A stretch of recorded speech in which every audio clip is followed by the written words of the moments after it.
Hi friends, Mohan drive జోన్కి స్వాగతం. ఈరోజు మనతో పాటు ప్రసాద్ సార్ ఉన్నారు. సో ఈరోజు కరెక్ట్గా చెప్పాలంటే ఈరోజు లాస్ట్ డే అనమాట. ఈరోజు లాస్ట్ డేలో నేను మ్యాక్సిమం హెల్ప్ చేయను.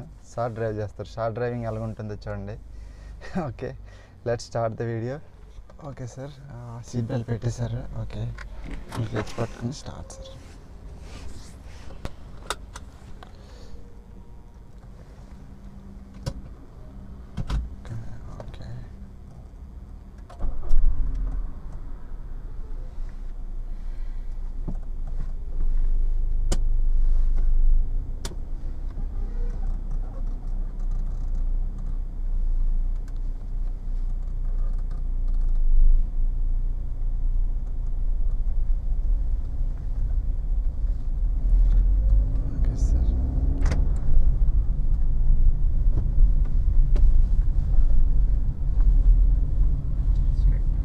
స్ట్రైట్ సార్, స్ట్రైట్ అక్కడ హైవే మీదకి వెళ్ళిపోండి సార్.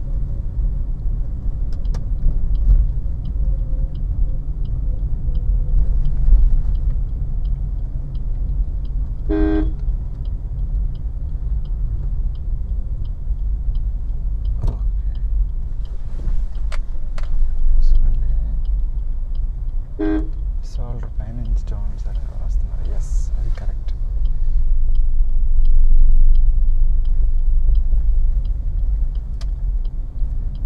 ఎర్లీ మార్నింగ్ కాబట్టి కొంచెం బెటర్గా ఉంది.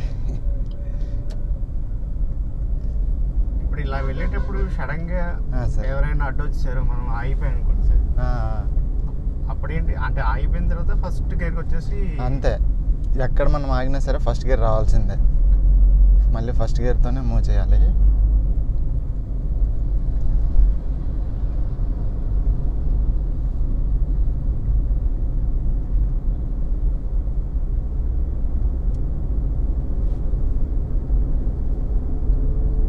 డౌట్స్ ఉంటే అడగండి sir. Actually sir car plan చేశారు, ఇంకా తీసుకోలేదు. అంటే తన ఒపీనియన్ ఏంటంటే ఫస్ట్ కొత్త కార్కి వెళ్ళిపోయి డ్యామేజ్ చేసే కంటే ఫస్ట్ పాత కారు తీసుకొని పర్ఫెక్ట్ అయిన తర్వాత కొత్త కారు తీసుకుంటే బెటర్ అని అంటున్నారు. ఒక విధంగా అది చాలా కరెక్ట్. తర్వాత కార్ పార్కింగ్ కూడా కరెక్ట్గా, అవునవును, అదే కరెక్టే లేండి. మీరు వేసిన ప్లాన్ బాగానే ఉంది. ఇప్పుడు మనం ఇలా డ్రైవ్ చేసినప్పుడు అప్పు వస్తుంది సార్. అప్పులో వెళ్తున్నాడు, మనం ఏదో అన్కాన్ఫిడెన్స్లో ఆగిపోయాం. అవును. సో బ్రేక్ మీద ఉండి మనం కొంచెం కన్ఫ్యూజ్ ఉంటుంది కదా. అవును, బ్రేక్ మీద ఉంటాము, ఆగిపోతాము. అవును. నెక్స్ట్ స్టెప్ ఏంటి అనేది బ్రేక్ మీద ఉండి అంటే ఇప్పుడు అప్పులో ఎక్కడ ఆగినా సరే హాఫ్ క్లచ్ మేనేజ్ చేయడమే సార్. ఫస్ట్ గేర్కి వచ్చేసి ఫస్ట్ గేర్కి వచ్చి హాఫ్ క్లచ్ మేనేజ్ చేయాల్సిందే అప్పులో ఎక్కడ ఆగినా సరే. తర్వాత డౌన్లో అలాంటి పరిస్థితి రాదు. మీకు డౌన్లో ఆగారనుకోండి, మీ ముందోళ్ళు మూవ్ చేశారంటే జస్ట్ మీరు బ్రేక్ వదిలేరంటే చాలా ముందుకు వెళ్ళిపోతూ ఉంటారు. మీకు అంత ఇబ్బందిగా ఉండదు. ఓన్లీ అప్పులో ఆగితేనే హాఫ్ క్లచ్, మన ముందోళ్ళు మూవ్ చేయకపోయినా మీరు హాఫ్ క్లచ్ రిలీజ్ చేసి ఎంగేజ్లో ఉంచుకోవాలి. వాళ్ళు హాఫ్ క్లచ్లో బ్రేక్ కూడా వేసుకోవచ్చు. బ్రేక్ వేసుకోవచ్చు. హాఫ్ క్లచ్ కంటే ఎక్కువ ఓపెన్ చేస్తేనే బ్రేక్ వేస్తే ఆగిపోయి పరిస్థితి అంతే. అంతకంటే ఎక్కువ రిలీజ్ చేశారంటే ఎక్కువ వైబ్రేట్ అయ్యి ఆగిపోతుంది.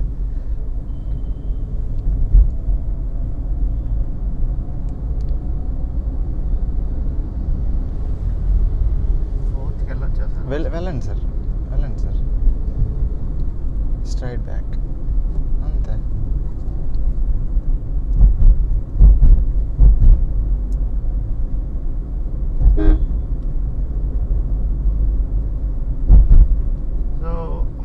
ఎక్కడ బ్రేక్ వేయాలని, ఏ స్పీడ్ లో బ్రేక్ వేయాలని, న్యూట్రల్కి వచ్చే బ్రేక్ వేయాలని, ఏ గేర్ లో ఉన్నా క్లచ్ వేసి, ఏ గేర్ లో ఉన్నా సరే.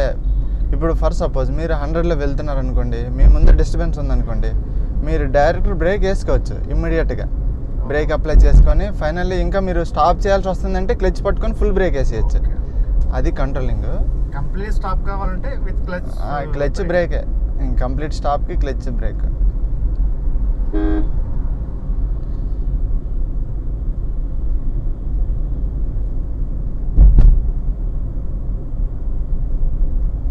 ఇక్కడ పెడెస్ట్రియన్ క్రాసింగ్.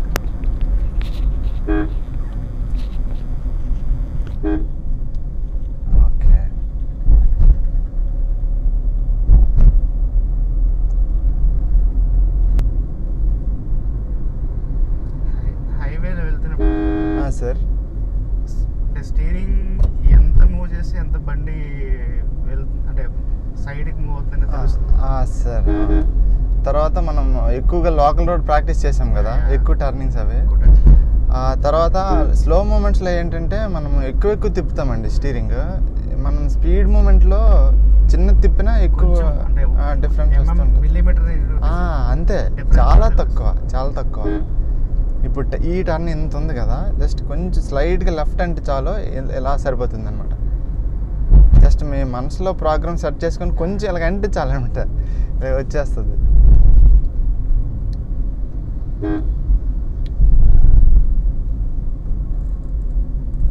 స్ట్రైట్ వెళ్ళిపోండి సార్. ఇక్కడ సిగ్నల్ ఆన్లో లేదు, వెహికల్స్ కూడా ఉన్నాయి.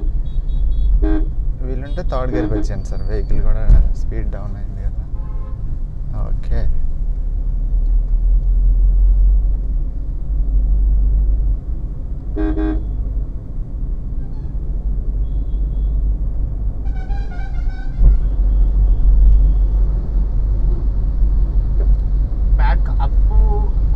బ్యాక్ వెళ్ళేటప్పుడు అప్పు ఉన్నా సరే ఫస్ట్ రివర్స్ గేర్లోనే వెళ్ళిపోతుందండి ఆ పికప్. అదే సరిపోతుంది సార్. బ్యాక్కి అప్ అనండి, రివర్స్ గేర్లో ఓన్లీ క్లచ్తోనే వెళ్ళిపోతుంది.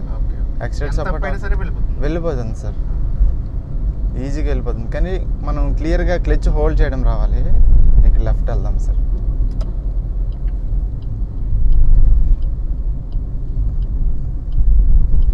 Gear change second. ఓకే, ఇది అప్ సార్. ఇది ఇక్కడ దగ్గరలో స్పీడ్ బ్రేకర్, యాక్సిలేటర్ తగ్గించండి సార్. ఓకే, యాక్సిలేటర్ ఇవ్వండి సార్. ఎస్, అంతే సార్. ఈ లాస్ట్ లైన్లోకి రండి. అలా ఆపోనండి, కొంచెం రైట్ సార్. ఇక్కడ ఆపి మూవ్ చేయండి సార్, ఒక 3-4 టైమ్స్. అప్ మూమెంట్ ఎలా చేస్తారు? ఏంటంటే మీరు రిలీజ్ చేస్తున్నప్పుడు వైబ్రేషన్ ఎక్కడ అవుతుంది.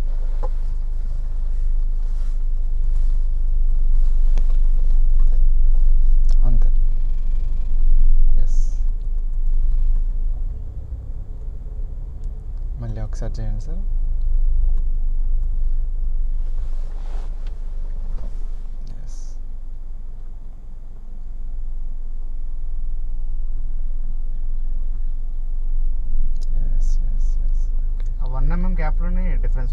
సార్ అది జస్ట్ కొంచెం లేపుసారంటే ఆగిపోద్ది, కొంచెం కిందకుంటే వెనక్కి వెళ్ళడం స్టార్ట్ అయిపోద్ది.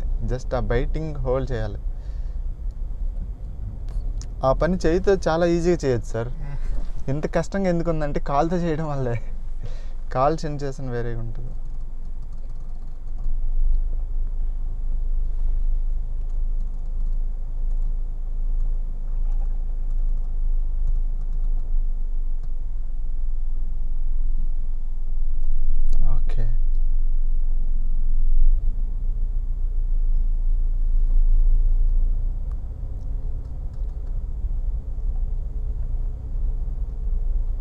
బాగానే ఉంది సార్.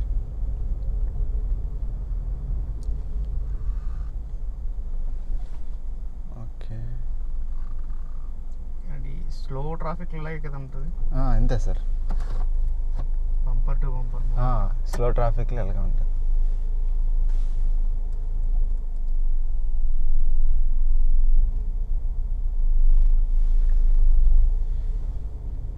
సార్ అక్కడ సర్కిల్ నుంచి యూటర్న్ చేయండి, మళ్ళీ ఈ రోడ్లోకి వెళ్దాం. బంపర్ టు బంపర్ ట్రాఫిక్ అంతా ఇంకంతే. అప్లో అయితే క్లిచ్ వాడుతూ ఉండాలి, డౌన్ అయితే ఓన్లీ బ్రేక్ వేయడం, బ్రేక్ రిలీజ్ చేయడం, బ్రేక్ వేయడం, బ్రేక్ రిలీజ్ చేయడం.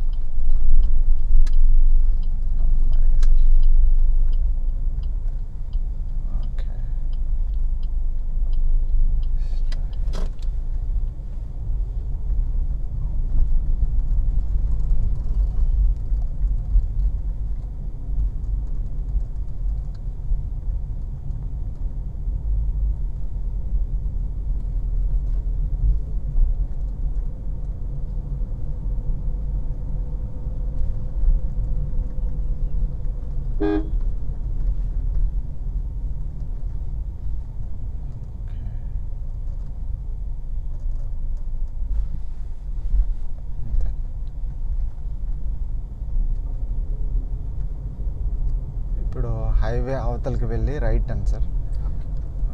ఇప్పుడు కొంచెం చూసుకోండి, ఇటువైపు వెహికల్స్ ఉంటాయి.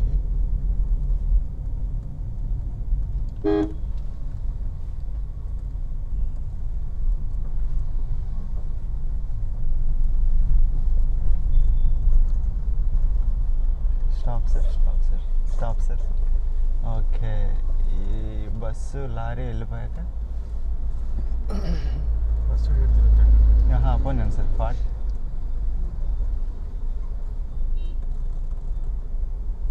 Straight sir. ఒకసారి గేర్ చేంజ్.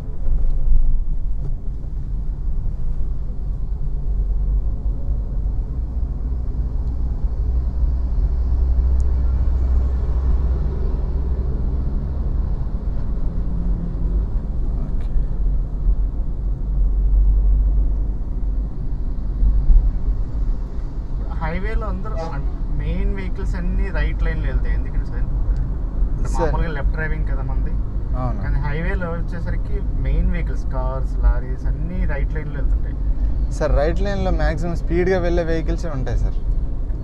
లెఫ్ట్లోవి మనం స్లోగా వెళ్ళినా సరే పర్వాలేదు. సో ఓవర్టేక్ చేసే వాళ్ళందరూ రైట్ లైన్ వెళ్ళిపోతారు. ఒకవేళ స్లోగా వెళ్ళేటప్పుడు ఆ లేన్లో ఉన్నాం అనుకోండి, అందరూ వెనక్కి వచ్చిన వాళ్ళందరూ ఈ లేన్లోకి వచ్చి ఓవర్టేక్ చేస్తూ ఉండాలి. లెఫ్ట్ ఓవర్టేకింగ్ ఇంకా కరెక్ట్ కాదు కదా. సో స్లోగా వెళ్ళేటప్పుడు మనం కొంతమంది అనుకుంటారు అది హెవీ వెహికల్స్, పెద్ద వెహికల్స్, కార్స్ అన్నిటికీ, ఇదేమో 2 వీలర్కి అనుకుంటారు. అలాగేం డివైడ్ చేయలేదు. స్లోగా వెళ్ళి వెళ్ళొచ్చు, స్పీడ్కి వెళ్ళి అలా డైరెక్ట్ వెళ్ళిపోతారు. కానీ మన డైరెక్షన్స్ అయితే గుర్తుపెట్టుకోవాలి సార్. ఏంటంటే ఒకవేళ మనం ముందు రైట్ తీసుకోవాలనుకుంటే అడ్వాన్స్గా ఈ లైన్లోకి వెళ్ళిపోవాలి. అక్కడ వరకు ఈ లైన్లో ఉండి అక్కడ మళ్ళీ ఈ లైన్లోకి మారితే అందరికీ డిస్టర్బెన్స్. కొంచెం లెఫ్ట్ రండి సార్, లిటిల్ లెఫ్ట్. ఓకే, ఇప్పుడు ఎక్కువ హెవీ వెహికల్స్ ఉంటాయి అనుకుంటా. ఒక 8 o'clock వరకు పర్మిషన్ ఉంటుంది కదా సార్.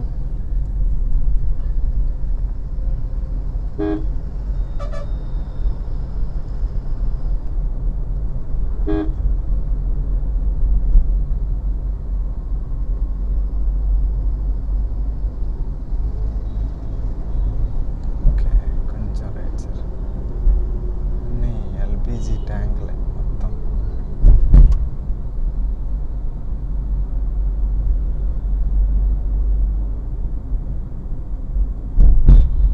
ఓకే సార్, ఎన్ని వెహికల్స్ వచ్చాయంటండి. ఓహో, ట్యాంకర్లు వచ్చేసరికి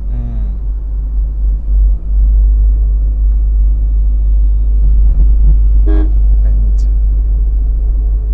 కొంచెం లెఫ్ట్ వచ్చింది సార్, స్ట్రైట్. ఒక్కొక్కసారి లెఫ్ట్లో 2 వీలర్స్ వస్తుంటాడు. అవును, అవి మనం ఆపలేం సార్. ఇంకా ఎవరికి మనం ఏంటంటే మనం చూసుకోవాల్సింది లెఫ్ట్ మిర్రర్. లెఫ్ట్ టర్న్ తీసేటప్పుడు ఎవరైనా ఎదురుగా పెద్ద మిర్రర్ అబ్జర్వ్ చేయాల్సిందే సార్. ఎవ్రీ టర్నింగ్కి ప్లస్ రైట్ మిర్రర్ అయితే మీరు ప్రతి క్షణం ఎవ్రీ 10-15 seconds ఒకసారి మీరు చూస్తుండాలి. చూసి వెనక్కి ఏ వెహికల్స్ వస్తున్నాయి అని ఇమాజిన్ చేసుకోవాలి. జస్ట్ చూసి మళ్ళీ ముందు ఫోకస్ చేసుకుంటారు. ఏం చూసారో ఇమాజిన్ చేసుకుంటారు. వాళ్ళు ఓవర్టేక్ చేస్తున్నారా లేదంటే మన వెనక్కి కూల్గా ఉన్నారా అన్నీ అబ్జర్వ్ చేసుకోవడమే.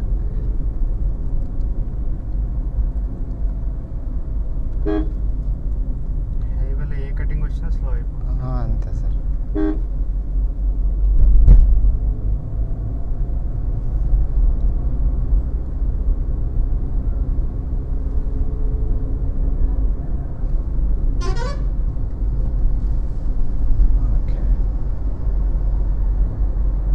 ఈరోజు ఇంత మార్నింగ్ ఇంత ట్రాఫిక్ ఉంది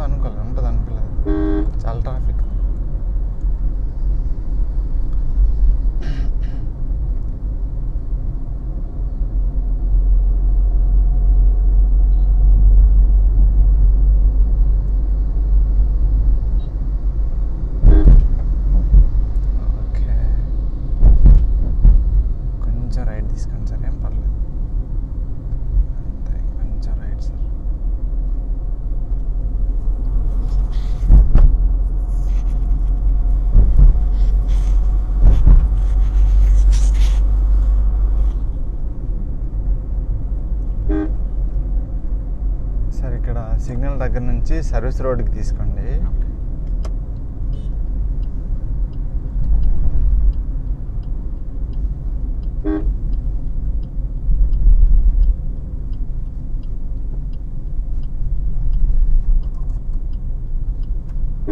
స్లో బ్రేక్ సార్.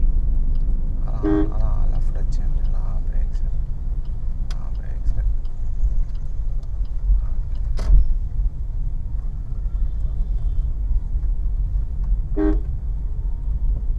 కొంచెం లెఫ్ట్ ఉంటుంది. Slow break sir. ఓకే.